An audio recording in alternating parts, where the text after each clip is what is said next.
نحمد ونصلی علی رسول الکریم اما بعد بسم اللہ الرحمن الرحیم۔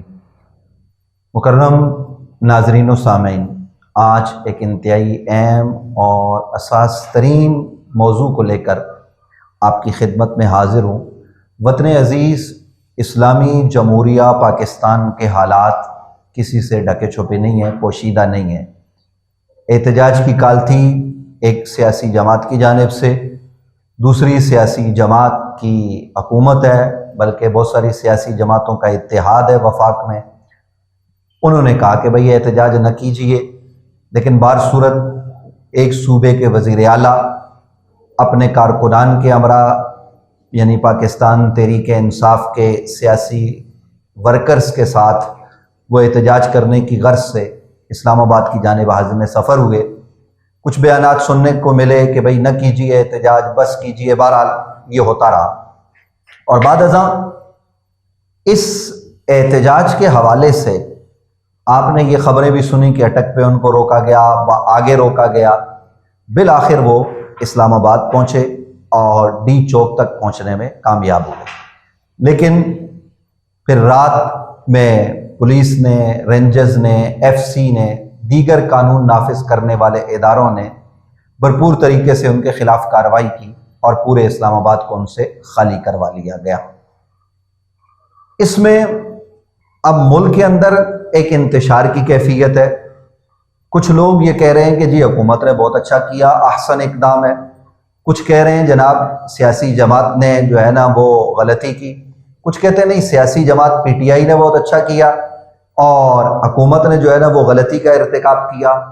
کچھ جو ہے نا وہ لوگ فوج کے خلاف بیان بازی کر رہے ہیں۔ الغرض ہر طبقہ فکر کا آدمی اپنی فکر کے حساب سے بات کر رہا ہے۔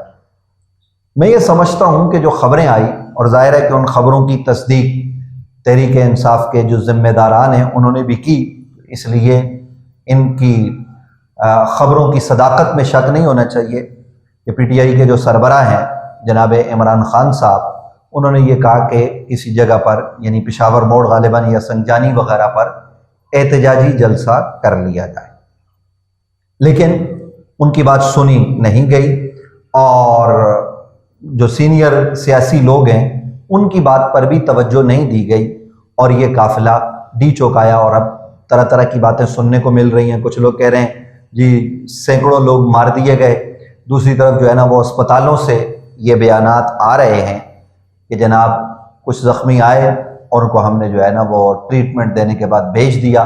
بہرحال تصدیق کسی خبر کی نہیں ہو پا رہی۔ ان حالات میں اولاً تو میں یہ گزارش کروں گا کہ ایسے حالات پیدا نہیں ہونے چاہیے۔ ایک طرف پارا چنار کا مسئلہ، کوئٹہ بم دھماکہ، پھر ہماری جو سرحدی معاملات ہیں وہ، پھر اس وقت کرکٹ کو لے کر ایک سازش جو ہے نا وہ ہو رہی ہے پاکستان کے حوالے سے، پھر انڈیا اپنا ایک کام کر رہا ہے، پھر انٹرنیشنلی حالات، غزہ کے معاملات، یہ سب ہم پر عیاں ہیں۔ تو ایسے حالات میں تو قوم کو یکجان ہونا چاہیے۔ حکومت جس کی بھی ہو، اب سب مل کر سر جوڑ کر پاکستان کی ترقی و استحکام کے لیے اپنا کردار ادا کریں۔ مثال کے طور پر کے پی کے میں ایک سیاسی جماعت کی حکومت ہے تحریک انصاف کی، تو وہ وہاں پر اپنا کردار ادا کریں، یا سنی اتحاد کونسل کہہ لیجئے، یہاں مرکز میں وہ اپوزیشن کا کردار ادا کریں، سندھ میں جن کی حکومت ہے یعنی پیپلز پارٹی کی، وہ اپنا کردار ادا کریں، پنجاب والے اپنے معاملات کو لے کر چلیں۔ پاکستان میں ترقی و خوشحالی کے لیے ہر آدمی اپنا کردار ادا کرے، یہ تو ایک بات ہے۔ اور اس پر جو ہے وہ سب سر جوڑ کر بیٹھیں۔ کل جماعتی کانفرنس پاکستان کے استحکام کے لیے ہونی چاہیے۔ ہمیں کسی بھی طور پر کوئی بھی آدمی اپنے عمل سے پاکستان کو عدم استحکام سے دوچار کرنے کی بات نہ کرے۔ بہرحال یہ جو کچھ ہوا اس میں ہمیں سیاسی بالغ نظری نظر نہیں آئی۔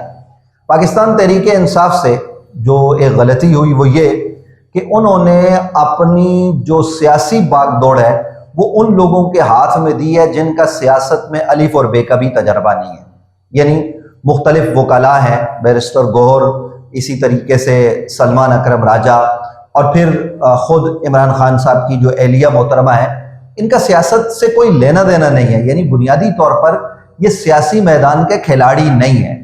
تو سیاست میں گیو اینڈ ٹیک ہوتا ہے، سیاست میں مذاکرات ہوتے ہیں. کوئی بھی سیاسی آدمی، آپ اس مروجہ سیاست کو درست کہیں غلط کہیں، میں بھی ایک نظریہ رکھتا ہوں جمہوریت کے حوالے سے، لیکن جو مروجہ جمہوریت ہے اس میں سیاستدان ٹیبل ٹاک کر کے وہ کام کرتے ہیں. لیکن اس وقت ہمیں پی ٹی آئی کے جو منجے ہوئے سیاستدان ہیں وہ ہمیں فرنٹ فٹ پہ نظر نہیں آئے.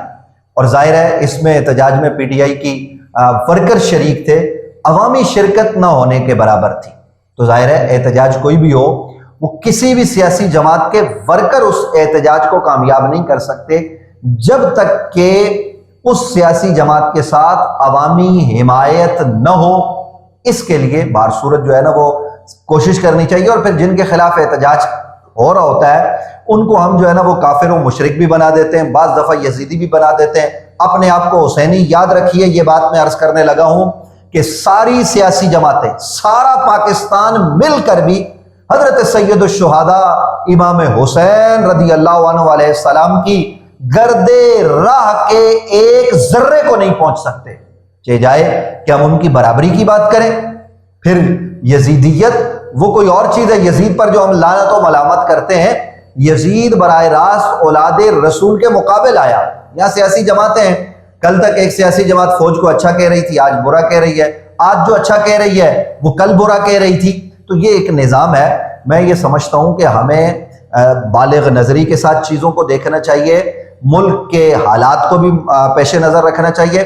میں کوئی بڑی بات تو نہیں کرنے لگا، لیکن جب پاکستان کی ایک مذہبی سیاسی جماعت نے تحریک لبیک نے جب دھرنا دیا تھا، جب شاہد خاقان عباسی صاحب وزیر اعظم تھے، اور آپ کو یاد ہوگا اس زمانے میں احسن اقبال صاحب وہ وزیر داخلہ تھے، تو بڑی ہو تھی آپریشن کا اور یہ بہت سارے مراحل تھے. یہ وہ فقیر تھا، ریکارڈ پر یہ بات ہے کہ میں نے سب سے پہلے احسن اقبال صاحب کو فون کیا، پھر راولپنڈی کے علماء کرام سے رابطہ کیا کہ جی احسن اقبال جو ہے نا وہ مذاکرات کے لیے تیار ہیں. بالآخر وہ مذاکرات کی میز پر بیٹھے اور علماء کرام ان کے پاس گئے. حالات کا باریک بینی سے اور بالغ نظری سے جائزہ لینے کے بعد وہ دھرنا اختتام پذیر ہوا. تو یہ وہ چیزیں ہوتی ہیں کہ جنہیں سیاسی لوگ دیکھتے ہیں اور دیکھ کر فیصلے کرتے ہیں. تو میں ہاتھ جوڑ کر یہ کہوں گا کہ دیکھیے ہمیں یہ بھی معلوم ہے کہ یہ سیاسی لوگ کل پھر اکٹھے بیٹھیں گے. آپ قومی اسمبلی میں بھی اکٹھے نظر آئیں گے، بہت سارے ملکی مسائل میں اکٹھے نظر آئیں گے، اور ہونا چاہیے. لیکن یہ نہیں ہونا چاہیے کہ پولیس والا مر رہا ہے تو وہ بھی پاکستانی ہے، رینجرز والا گاڑی کے نیچے آ رہا ہے وہ بھی پاکستانی ہے، کسی سیاسی جماعت کا کارکن یا پی ٹی آئی کا کارکن وہ جان سے گیا تو وہ بھی پاکستانی ہے. تو دکھ تو اس کو ہوگا. ہم کہتے ہیں نا جی اس کے دکھ میں ہم برابر کے شریک ہیں. یہ کلمہ جو ہے نا وہ تسلی کے لیے ہوتا ہے، وگرنہ جس کا بیٹا گیا ہوتا ہے نا اس کی برابری دکھ میں کوئی نہیں کر سکتا. اس ماں سے پوچھو کہ اس پر کتنا بڑا پہاڑ جو ہے وہ گر چکا ہے. تو اس لیے ہمیں لاشوں پر کسی کو بھی، نہ حکومت کو، نہ اپوزیشن کو، نہ کسی مذہبی جماعت کو لاشوں پر سیاست نہیں کرنی چاہیے. اور میں خدا را ہاتھ جوڑ کے پی ٹی آئی کے لوگوں سے، نون لیگ کے لوگوں سے، پیپلز پارٹی کے لوگوں سے، تحریک لبیک کے لوگوں سے، جے یو آئی کے لوگوں سے، ایم کیو ایم کے لوگوں سے، اور اسی طریقے سے جمعیت علماء پاکستان کے لوگوں سے، اے این پی سے، پھر مختلف جو سیاسی جماعتیں ہیں جو علاقائی سیاست کرتی ہیں، ان تمام سے اور تمام سیاستدانوں سے، تمام سینیٹر سے، تمام M N As, M P S سے، وزیر اعظم سے، صدر مملکت سے، وزرائے اعلیٰ سے میں ہاتھ جوڑ کے یہ گزارش کرتا ہوں کہ خدا را اب بیٹھ کر سر جوڑیں اور سر جوڑ کر اس نقطے پر پہنچے کہ سیاسی اختلاف کریں گے لیکن کسی کی جان وہ نہیں جانی چاہیے. اس کے لیے آداب طے کیے جائیں کہ ہم نے کس طرح مہذب دنیا میں رہتے ہوئے مہذبانہ انداز میں سیاست بھی کرنی ہے اور احتجاج بھی کرنا ہے. یہ چند معروضات میں نے پیش کی ہیں. تو پاکستان کی سیاست کو بالغ ہونے کی ضرورت ہے.